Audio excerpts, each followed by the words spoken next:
સુધી પાણી ભરાયા। જિલ્લાની મોટાભાગની નદીઓ બંને કાંઠે।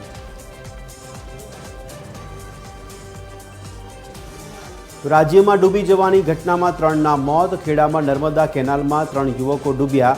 એકનો મૃતદેહ મળ્યો તો થરાદની નર્મદા કેનાલમાંથી મળ્યા 2 યુવતીના મૃતદેહ। મોતનું કારણ હજુ પણ અકબંધ।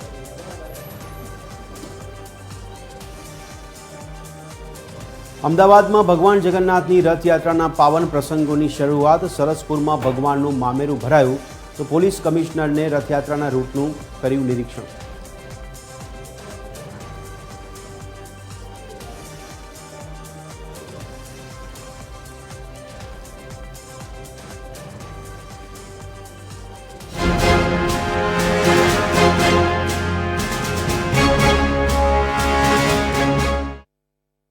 અને હવે સમાચાર જોઈએ વિગતવાર। સૌપ્રથમ શરૂઆત કરીશું ગ્રામ પંચાયતની ચૂંટણીથી।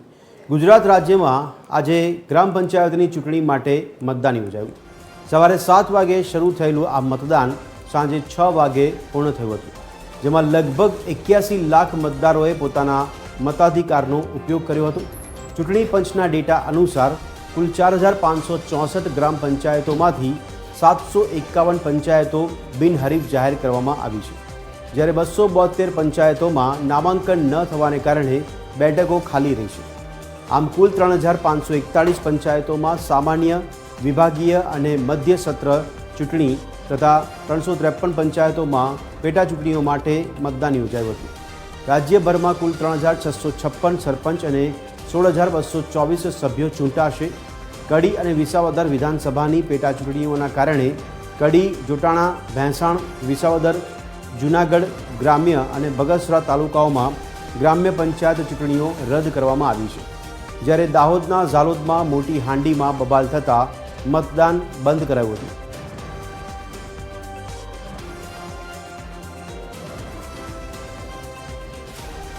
તો મતદાન બંધ કરવાની પરિસ્થિતિ ઊભી થઈ હતી। એવામાં 2 પક્ષો વચ્ચે માથાકૂટ થયા બાદ પથ્થરમારો થયો હતો।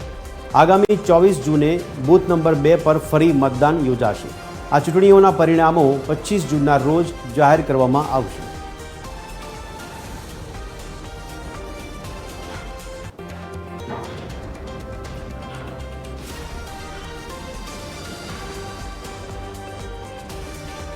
તો આજ અંગે વધુ વિગત સાથે અમારા સંવાદદાતા મૌલિક ઉપાધ્યાય અમારી સાથે જોડાયા છે। મૌલિક, જણાવશો આજે સમગ્ર દિવસ દરમિયાન જે મતદાનની પ્રક્રિયા થઈ હતી તેમાં કયા સમાચાર મળી રહ્યા છે? કોઈ જગ્યાએ બોગસ મતદાનના સમાચાર, કોઈ જગ્યાએ બબાલ કે વિરોધ કરવામાં આવ્યો હોય એવા કોઈ સમાચાર, અને મતદાન પ્રક્રિયામાં મતદારોનો ઉત્સાહ કેવો જોવા મળ્યો હતો?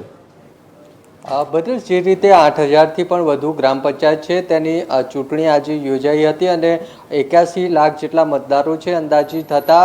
જો પહેલા મતદાનની ઓવરઓલ વાત કરીએ તો લગભગ 10,000થી પણ વધારે મતદાન માટે કેન્દ્રો છે તે બનાવવામાં આવ્યા હતા અને તેમાંથી 3900 જેટલા જે કેન્દ્રો છે તે સંવેદનશીલ હતા, જેમાંથી 300 જેટલા અતિ સંવેદનશીલ કેન્દ્રો હતા, એટલે ત્યાં પોલીસ છે તેનો ચુસ્ત બંદોબસ્ત ગોઠવવામાં આવ્યો હતો।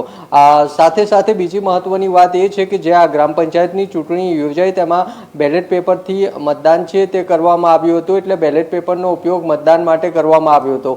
દિવસ દરમિયાન ગુજરાતના મોટા ભાગના જે ગ્રામ્ય વિસ્તાર છે ત્યાં શાંતિપૂર્ણ માહોલમાં મતદાન છે તે થયું હતું। 3 થી 4 જગ્યાએ જે અલગ અલગ મારામારીના બનાવ છે તે સામે આવ્યા છે, જેમાં દાહોદનું જે મોટી હાંડી છે ત્યાં ચૂંટણી પ્રક્રિયામાં વિક્ષેપ પડતા અને ચૂંટણી સામગ્રી બાબતે વિવાદ થતાં ત્યાં મતદાન છે તે બંધ કરવાની ફરજ પડી હતી, જેના પગલે ત્યાં દાહોદના એસટીએમ છે સાથે જ ડીવાયએસપી સહિતનો સ્ટાફ છે તે પહોંચ્યો હતો અને મતદાન છે તે સ્થગિત કરવું પડ્યું હતું। બીજી બાજુ જે કચ્છ છે તેના રાપરના ચિત્રોડ ગામ છે ત્યાં પણ બબાલ છે તે થઈ હતી અને તેના જ કારણે જે મતદાર અને જે ઉમેદવાર હતા તેમની બંને વચ્ચેની આ બબાલના કારણે થોડીવાર મામલો ગરમાયો હતો। જોકે પોલીસનો આ કાફલો છે તે ઘટના સ્થળે પહોંચ્યો હતો। જ્યારે મોરબીમાં પણ આ પ્રકારનો બનાવ છે તે સામે આવ્યો હતો। મોરબીના ડાયમંડ નગર પાસે જે ઉમેદવાર હતા તે અને પોલીસ વચ્ચે ઘર્ષણ થયું હતું અને તેના જ કારણે પોલીસનો મોટો કાફલો ઘટના સ્થળે પહોંચ્યો હતો। એટલે દિવસ દરમિયાન 3 થી 4 જગ્યાએ આ રીતે અલગ અલગ છૂટાછવાયો બનાવ છે તે બન્યા હતા, પરંતુ ત્યારબાદ સમગ્ર ગુજરાતમાં 8000થી પણ વધારે ગ્રામ પંચાયતની ચૂંટણી માટે શાંતિપૂર્ણ માહોલમાં મતદાન છે તે પૂર્ણ થયું છે. આ 25 તારીખે જે પરિણામો છે તે જાહેર કરવામાં આવશે. ખાસ મેં કહ્યું તેમ બેલેટ પેપરથી મતદાન થઈ રહ્યું હતું, એટલે થોડી ઝડપ ધીમી હોઈ શકે છે, પરંતુ સમગ્ર રાજ્યમાં હાલ જે ગ્રામ પંચાયતની ચૂંટણી છે તેના માટેનું મતદાન શાંતિપૂર્ણ માહોલમાં સંપન્ન થયું છે. જી બિલકુલ. મૌલિક, સરેરાશ મતદાનનો આંકડો સામે આવી રહ્યો હતો, જણાવશો? સાથે સાથે જે જગ્યાએ મતદાન મોકૂફ રાખવામાં આવ્યું હતું ત્યાં ફરી મતદાન ક્યારે કરવામાં આવશે? સરેરાશ જે રીતે 8000થી પણ વધારે ગ્રામ પંચાયતની ચૂંટણી છે, એટલે ચૂંટણી પંચ દ્વારા પણ આ આખો ડેટા છે તે કલેક્ટ કરવામાં આવી રહ્યો છે, અને ત્યારબાદ ચૂંટણી પંચ સત્તાવાર રીતે આ આંકડો છે તે જાહેર કરશે. પરંતુ જે રીતે અનેક ગામો છે ત્યાં મોટી સંખ્યામાં લાંબી કતારો છે તે જોવા મળી હતી, તો કેટલાક વિસ્તાર છે ત્યાં લોકો નીરસ જોવા મળ્યા હતા. એટલે ચોક્કસથી ચૂંટણી પંચ પાસે જે સમગ્ર આંકડો આવશે ને ત્યારબાદ ચૂંટણી પંચ જાહેર કરશે. પરંતુ મેં કહ્યું તેમ કેટલીક જગ્યાએ ઉત્સાહ પણ જોવા મળ્યો હતો અને કેટલીક જગ્યાએ લોકોની પાકી હાજરી પણ જોવા મળી હતી, ને એના માટે કારણ કે આ ગ્રામ પંચાયતની ચૂંટણી છે અને લોકોનો રસ ઓછો હોય તે સ્વાભાવિક છે, પરંતુ પાયાના જે પ્રશ્નો હોય છે, ગામના જે ગટર પાણી વગેરે પ્રશ્નો હોય છે, તેના નિરાકરણ માટે જે ગ્રામ પંચાયતની ચૂંટણી ખૂબ જ મહત્વની છે. જી મૌલિક, ખૂબ ખૂબ આભાર સમગ્ર માહિતી આપવા બદલ, અમારી સાથે જોડાવા બદલ.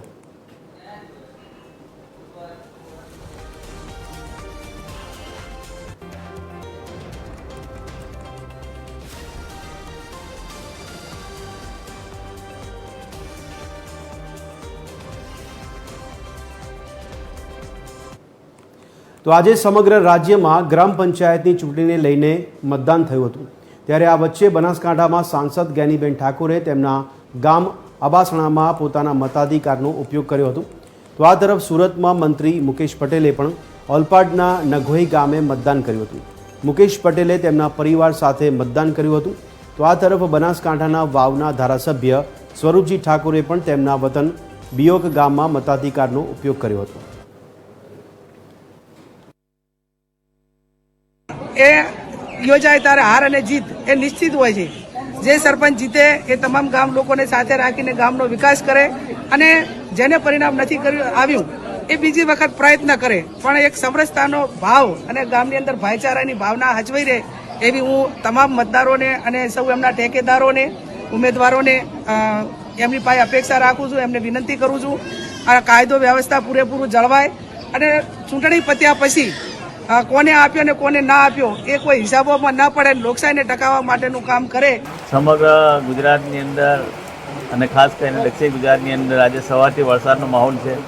સમગ્ર ગુજરાતની અંદર આજે ગ્રામ પંચાયતનું ઇલેક્શન છે, ત્યારે આજે મારા ગામની અંદર પણ ઇલેક્શન છે. આજે વોટિંગ કરવા માટે મારા ગામમાં આવ્યો છું.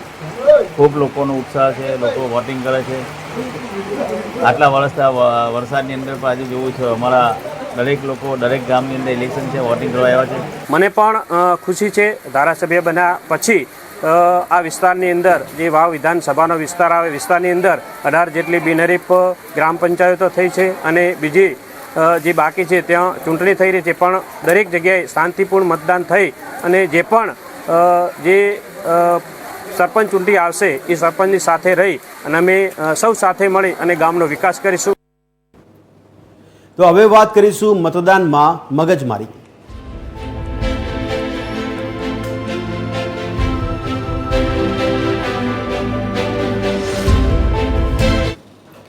ગુજરાત રાજ્યમાં આજે ગ્રામ પંચાયતોની ચૂંટણી માટે મતદાન યોજાયું. સવારે 7 વાગે શરૂ થયેલું આ મતદાન સાંજે 6 વાગે પૂર્ણ થયું હતું. અમુક જગ્યાએ મતદાનમાં હોબાળો કે મારામારીની પણ ઘટના બની હતી. તેવામાં કચ્છના રાપરમાં મતદાન મથકમાં મારામારીની ઘટના બની હતી. ચિત્રોડ ગામે મતદાન બાબતે ઝપાઝપી થતાં મામલો બીચક્યો હતો અને બે પક્ષો વચ્ચે મતદાનને લઈને મારામારી થઈ હતી. દાહોદમાં પણ મતદાન કેન્દ્ર ઉપર માથાકૂટ થઈ હતી. તો મોટી હાંડીના ધામણખોબરા મતદાન કેન્દ્ર પર માથાકૂટ થઈ હતી. આ માથાકૂટ વચ્ચે પોલીસ ઘટના સ્થળે પહોંચી અને સમગ્ર મામલો થાળે પાડ્યો હતો. ભાવનગરના ફરિયાદકા ગામે પણ મતદાન મથકે બોગસ મતદાનને લઈને હોબાળો થયો હતો. વિદેશ ગયેલા વ્યક્તિના નામે બોગસ મતદાન કરવા જતા શખ્સને પકડી પાડ્યો. પોલીસે દરમિયાનગીરી કરી સમગ્ર મામલો થાળે પાડ્યો હતો. તો આ તરફ છોટાઉદેપુરના પાડલિયા ગામના લોકોએ પણ ચૂંટણીનો બહિષ્કાર કર્યો હતો. અંબાલા જૂથ ગ્રામ પંચાયતમાં સમાવિષ્ટ પાડલિયા ગામના લોકોએ બહિષ્કાર કર્યો. પાડલિયા ગામમાં 1040 જેટલા મતદારો છે, જેમાંથી માત્ર 16 જેટલા મતદારોએ મતદાન કર્યું. ગામ લોકોએ અલગ અલગ ગ્રામ પંચાયતની પણ માંગ કરી હતી.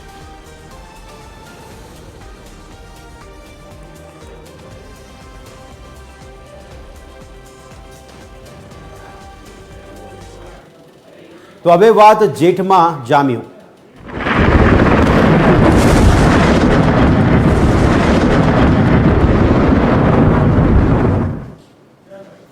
તો અમદાવાદમાં વરસાદને લઈને હવામાન વિભાગની આગાહી કરવામાં આવી છે.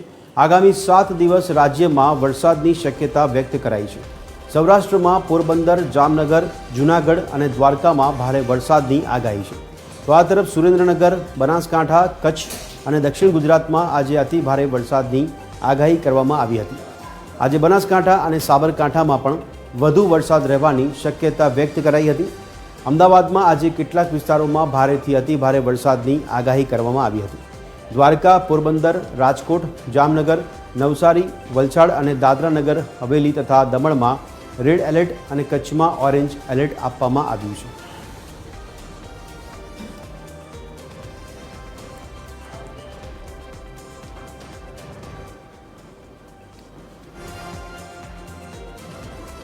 जो वर्तमान परिस्थितियां हैं उसके अकॉर्डिंग हमने जो टेबल में रखा है एक्सट्रीमली हैवी रेनफॉल रखा है गुजरात रीजन, सौराष्ट्र, कच्छ. गुजरात रीजन में तो साउथ गुजरात रीजन में है पॉसिबिलिटी, जिसमें नवसारी है, वलसाड़ है, दादर नगर हवेली है और दमन है. और सौराष्ट्र में जो आज पॉसिबिलिटी है एक्सट्रीमली की वो पोरबंदर, जामनगर, जूनागढ़, द्वारका इत्यादि में है. और जो वेरी हैवी है वो कच्छ में है. और गुजरात रीजन में वेरी हैवी बनासकांठा, साबरकांठा और नीचे का पोर्शन है जो कि अपना सूरत है, डांग है. और जो वेरी हैवी रेन रखा है डे 2 से डे 7 तक रखा है दोनों में, जिसमें पहले 5 दिन ऑरेंज अलर्ट है और लास्ट के 2 दिन अभी येलो अलर्ट के साथ वेरी हैवी दिया गया है. તો આગામી દિવસોમાં વરસાદી માહોલની જે આગાહી કરવામાં આવી છે, જેવામાં એલર્ટ આપવામાં આવ્યા છે, તો તારીખ 22, 23 અને 24 આ 3 દિવસ માટે રાજ્યના કયા કયા જિલ્લાઓ અને કયા કયા વિભાગોમાં ઓરેન્જ એલર્ટ અને યલો એલર્ટ આપવામાં આવ્યા છે તેની પર આપણે ગ્રાફિક્સના માધ્યમથી સમજાવવાનો પ્રયાસ કરીશું. તારીખ 22 તારીખે જોવા જઈએ તો જામનગર, રાજકોટ, મોરબી, સુરેન્દ્રનગર, અમદાવાદ એટલે કે મધ્ય ગુજરાતનો પટ્ટો છે, ગાંધીનગર, પાટણ, ઉત્તર ગુજરાત, મહેસાણા, સાબરકાંઠા, મહીસાગર, પંચમહાલ અને દાહોદ કે જ્યાં ઓરેન્જ એલર્ટ આપવામાં આવ્યું છે. ત્યારે સાથે સાથે કચ્છ, બનાસકાંઠા, સાબરકાંઠા અને અરવલ્લીમાં પણ યલો એલર્ટ આપવામાં આવ્યું છે.